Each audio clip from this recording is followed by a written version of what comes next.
мислам дека прво дали компаниите уште ќе видат пари е големо прашање, бидејќи до сега никој не видел ни едно евро. И што ќе се случи во иднина да оставиме да видиме. Он вети, меѓутоа до сега е дадено само дел пари за општини. Толку. Не им се овие пари поевтини на бизнисмените, бидејќи давањето заеми е работа на банкарскиот систем, не на владата. Директно. Затоа постои банкарски сектор во државата. Ако владата сака да влие, да ги олесни условите, да пристапи на компаниите до кредити од банките, тогаш треба да работи на системска реформа на тоа како функционира банкарскиот сектор во државата или пазарот на банкарски услуги во државата.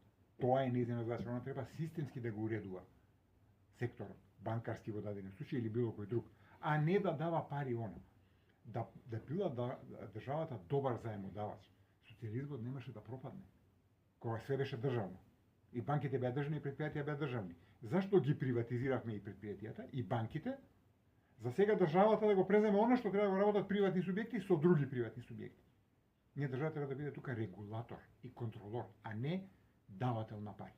Тоа е погрешна во основата, погрешна политика. И се прави само и само за да се остави печатот граѓаните дека државата се грижи за нив, за граѓаните и за стопанството, а не е така. Се грижи за тоа да остане на власт.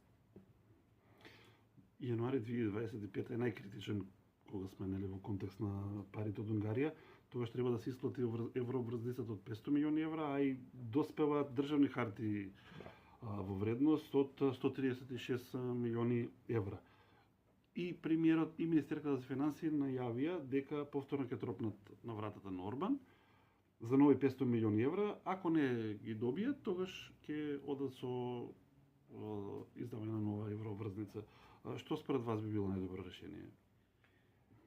Треба да имаме целата анализа пред нас за да можеме да одговориме. Вака е само врз основа на некои нецелосни информации и чисто политичко правдање. Има голема разлика меѓу тоа дали некој кредит можеш политички со флоскули и зборови да го оправдаш или економски кој што е прашање на математика. Не е многу сложна, ама е математика, на крај се бројки. Не знаеме колкава ќе биде каматата на евроврзница во јануари. Ако владата може тоа да го предвиди, она нека го каже. Ама нека излезе некој од експертите во влада да рече по сите проценти толку и толку е каматата, овде може да добиеме, да речеме, поевтин кредит. Иако повторно ќе се постои прашањето. Видете, Унгарија, наводно Унгарија и дава на Македонија милиарда. 500, тоа ќе биде душе 500. Милиарда некој некому да даде во денешно време. За така.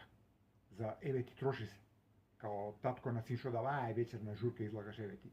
Да не се посрамиш негде. Нема таква работа. Зашто ги дава?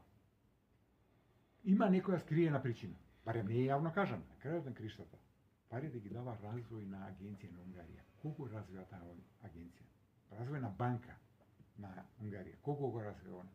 Македонија развива? Не може сака да развива Унгарија. Бизнисите на Унгарија.